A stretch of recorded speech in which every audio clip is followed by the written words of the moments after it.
What's up guys, welcome to another video. So in this video we're going to be covering Shao Kahn's third variation. But before we get into that, I want to make a shout out to Kaji, that's K-A-J-I. So he's a YouTuber and graphic designer, and he was actually nice enough to make me emotes for my Twitch channel. He did an excellent job on those emotes, like he really knows what he's doing. And I've seen some of his work with banners and stuff, so he would make you like YouTube banners, emotes, or whatever that is like graphic design related that you need, he'd be able to make it for you. So if you're looking to hire somebody, like he's your guy. And he has a pretty good YouTube channel too, he has good MK content on there, so I suggest you check him out, and I'll have his link in the description. So after this video, don't forget to follow Kaji. So let's get back to Shao Kahn. Alrighty, so Shao Kahn got 3 new moves. So he got Skewered, the Seeking Wrath Hammer, and the Spear Charge. So Skewered is basically like a combo extending move that allows you to switch sides. So if I were to do like something like this, enhance it, I do get a combo, then I switch sides.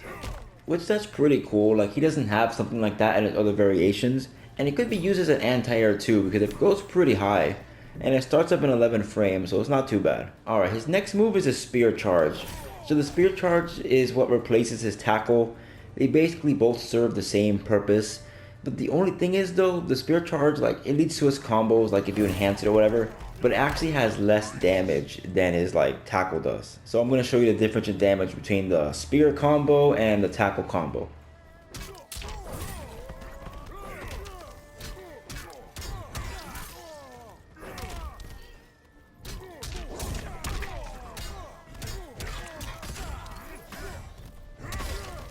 As you can see in his second variation, he does get more damage, and it's the same thing if he spends 2 bars.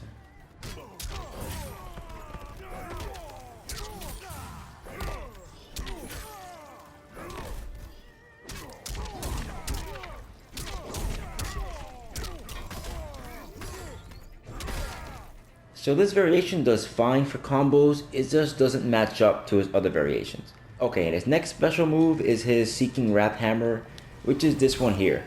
So this basically just throws a projectile, but it just throws it behind the opponent. And it isn't high, so it is duckable. It's start up 28 frames, so it's not all that good. But I'd imagine it'd be good for catching like teleports, like Scorpion's teleport. Maybe has some counter zoning aspects to it, because it does hit the opponent faster than if he was like, let's say he was full screen here trying to throw the projectile. It'll hit the opponent pretty quick instead of just having to travel the whole screen. So the move is okay, but in the end of the day, it's not really a big deal. So that's pretty much all Shao Kahn gets. And like I showed you before, he gets less damage than his other variations. I mean, yes, he gets a side switch, which that's good that he can switch sides. He can either do it for 1 bar, if he does a juggle combo, or if he starts, a combo with this, then he has to spend 2 bars to do it. But aside from that, there's nothing unique in this variation. I mean, the tackle can easily be replaced with this. In terms of anti-air potential, he had a grab special move before, and this is pretty much the same. The only difference is this one you can enhance it and you can get more of a juggle off it, which is cool and all, but it's not really a big deal. He has nothing different from his other variation. And his projectile is kind of whatever. It's not a reason to play this variation of Shao Kahn versus the other ones, because his variation is not useless per se, but it has nothing really to offer.